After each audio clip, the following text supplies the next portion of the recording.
ہم کریں گے ہر مظلوم کی حمایت۔ بسم اللہ الرحمن الرحیم، السلام علیکم، میں ہوں حرین فاطمہ اور آپ دیکھ رہے ہیں حمایتی نیوز HD چینل۔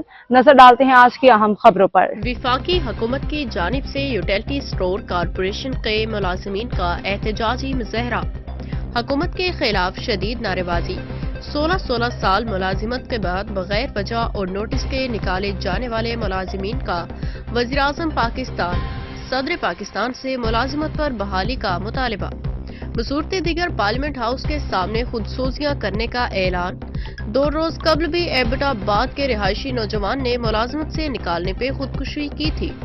وفاقی حکومت کی جانب سے یوٹیلٹی اسٹور کارپوریشن کی جانب سے ڈیلی ویجز ملازمین کی برطرفیوں کے خلاف ہری پور پریس کلب کے باہر ملازمین کا احتجاجی مظاہرہ۔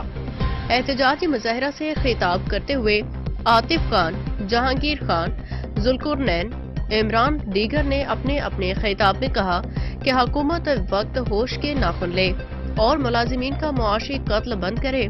یوٹیلٹی اسٹور کارپوریشن ایک فعال ادارہ ہے جس میں کئی 100 ملازمین مستقل اور ڈیلی ویجز پہ کام کر رہے ہیں۔ اب تک کے لیے اتنا ہی۔ مزید خبروں اور اپڈیٹس کے لیے دیکھتے رہیں حمایتی نیوز HD چینل۔